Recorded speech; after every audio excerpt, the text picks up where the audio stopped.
Good evening everyone, turi kuri wa murongo wa Logos 26. Uyu munsi tugiye kuvuga ku cyitwa icyaha. Icyaha ni iki? Icyaha kiba ryari? Ese icyaha, tugiye guhera ku busobanuro bw'icyaha, hanyuma muri video itaha nzajya ngenda nabwo mbasobanurira buri ngingo yerekeye icyaha, turebe nimba icyaha kiriho, hanyuma cyangwa se icyaha ni icy'ubundi, hanyuma turebe ni iki cyatuma umuntu ubundi akora icyaha. Ese ni ibintu yaremewe, ni ibintu karemano, cyangwa ni imico twiga tukigera hano ku isi? Nibyo tugiye kureba, ubundi gake gake tukagenda tubireba turifashisha ibitabo bitatu uyu munsi, bibiri bya filozofiya na bibiliya imwe. Turifashisha igitabo cya Blaise Pascal, twifashishe na cya gitabo twasomaga. Icya Blaise Pascal ni iki ngiki bita Les Pensées Obscures, ni icya Blaise Pascal, wagishaka, kirimo ubwenge bwinshi cyane.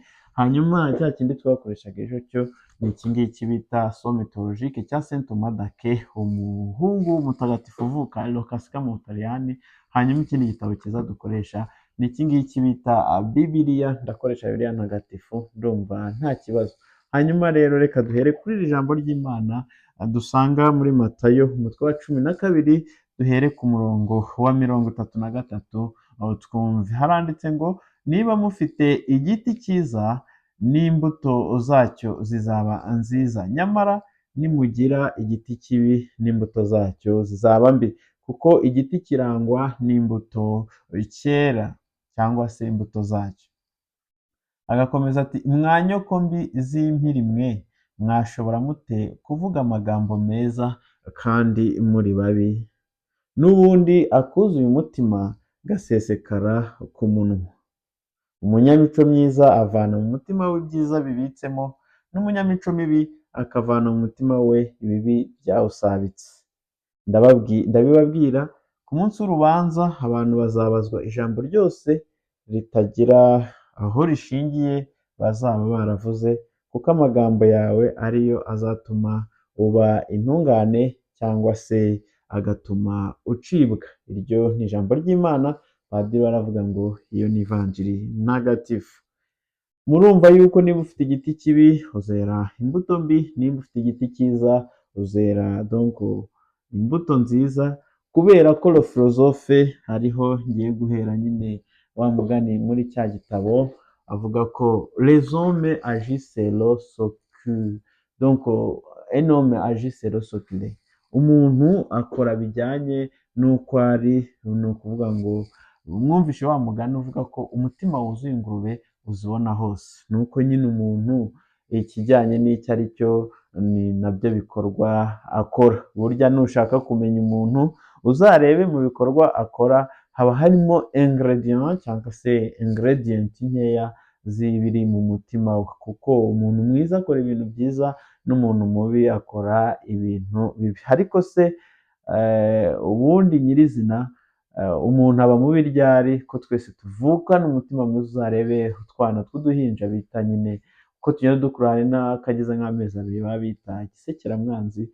Ni uko nyine umwana avuka ari mwiza, umuntu avuka ari mwiza. Singaye na Jean Kelso wavuze ko l'homme naturellement beau, wenda umuntu naturally ni mwiza ahindurwa na environnement cyangwa se na societe yisanzemo. Ariko Thomas Hobbes we akavuga ko l'homme naturellement donc méchant, umuntu ni mubi naturally, ko kugira ngo abantu babane donc hagomba un contrat, kugira ngo umwe nayica undi ayibazwe. Donc kavuga ko l'homme est un loup pour l'homme, umuntu ni impyisi ku wundi. Ariko sicyo ngendereye ku kijyanye n'icyaha.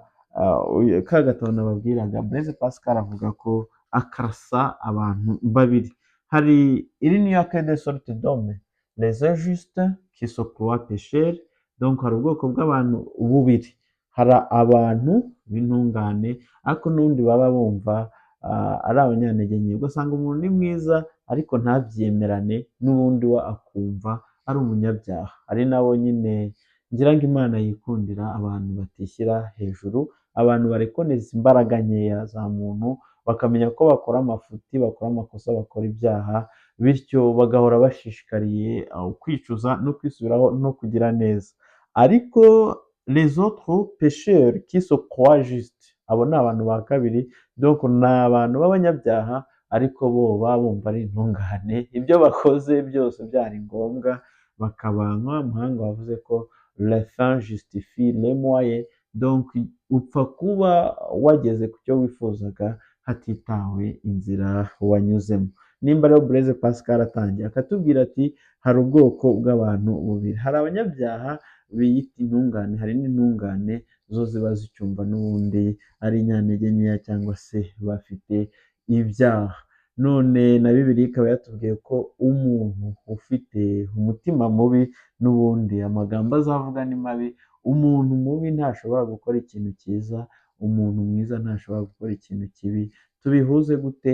Ubundi icyitwa icyaha ni iki? Reka twumve definisiyo duhabwa n'uwitwa Saint Augustin. Saint Augustin ni umuhanga wo muri Afurika twamugarutseho mu minsi ishize. Avuga ko icyaha ni iki? Avuga ko en fait kuri Saint Augustin avuga ko le péché est tout ce qui est dit, fait ou désiré contre la loi naturelle.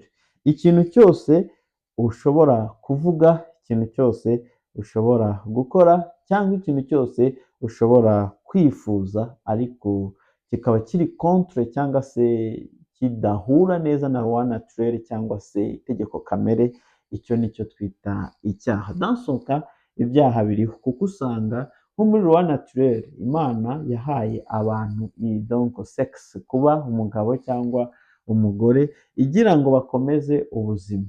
Burya iyo ukoze imibonano mpuzabitsina utagamije kubyara, aho ngaho uba ugiye contre la loi naturelle. Bikaba bivuga ko nufata umuhungu mugenzi wawe mugakora bya bindi byateye kuri ubu bita ubutinganyi cyangwa se bya bindi aba lesbienne bakora, burya muba mugiye contre la loi naturelle. Ese icyo gikorwa muba mukoze ku bundi tuzi ko chaque chose a une cause, icyo kintu muba mukoze kiba gifite impamvu yihe? Kiba kigamije kubyara izihe fi? Muri naturelle mwibuke ko ubundi mu kigereki bavuga ko la nature yitwa cosmos. Cosmos bishatse kuvuga ordre, nimba cyangwa se gahunda mu bintu. Nimba ukoze imibonano mpuzabitsina n'urugero n'umuntu muhuje igitsina, murumva harimo ordre yihe? Muri gufasha iki nature?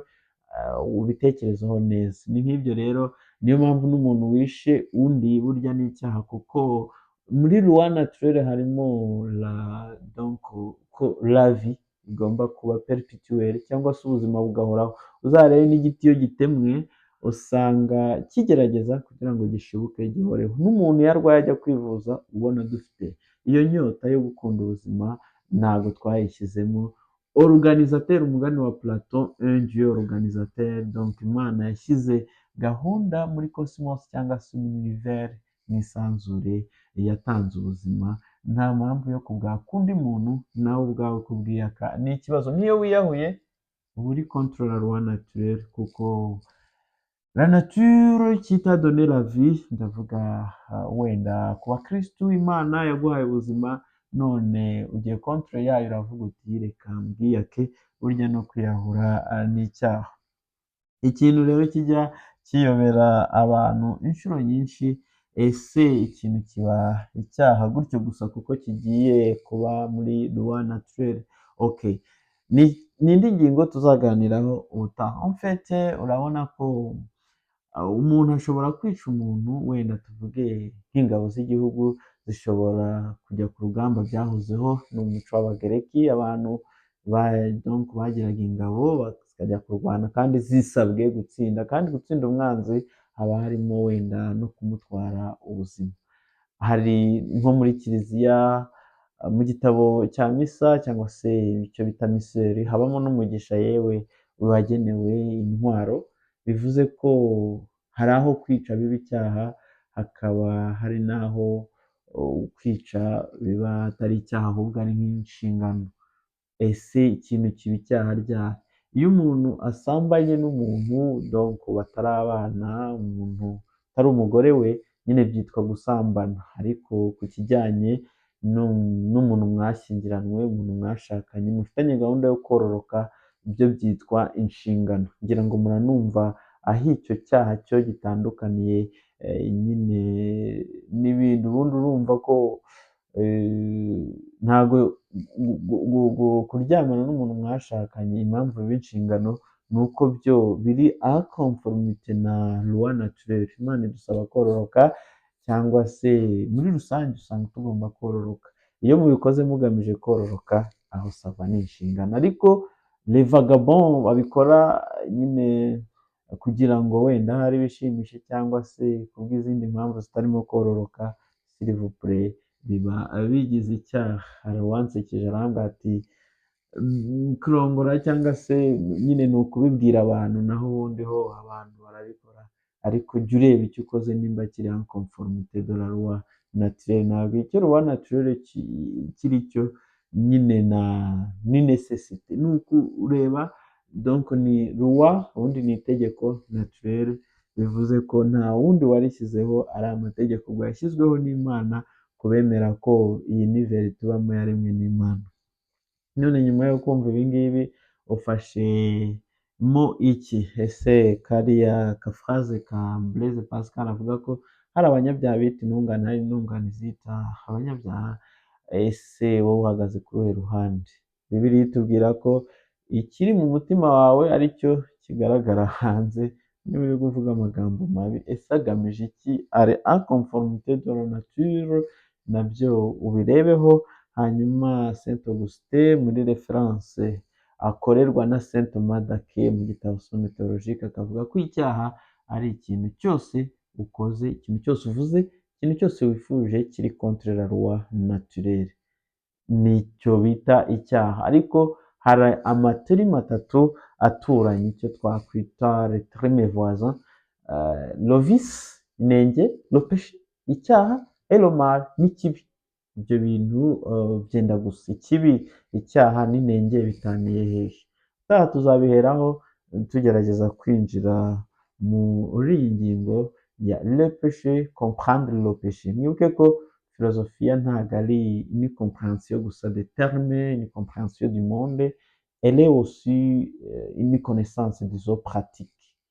Umuntu wese wamenye ubu buhanga, wagize icyo yigamo muri filozofiya, ihita imufasha kuba no kubaho. Reka nsoreze uyu munsi aha ngaha, iyi video nyigire ntoya, wowe kora subscribe kubera ko nabyo bigize inshingano zawe. Tugomba guhanahana ubumenyi, nibyo byagiye biranga ibisekuruza uko byagiye bisimburana. Nudakora subscribe hari ubumenyi uraba wibujije, ariko uraba ubujije n'abandi, uretse ko ari no kuntera inkunga kugira ngo nkore video nyinshi zibaganiriza ku byo namenye wenda wowe utaramenya. Duhure muri video itaha, ndabakunda cyane.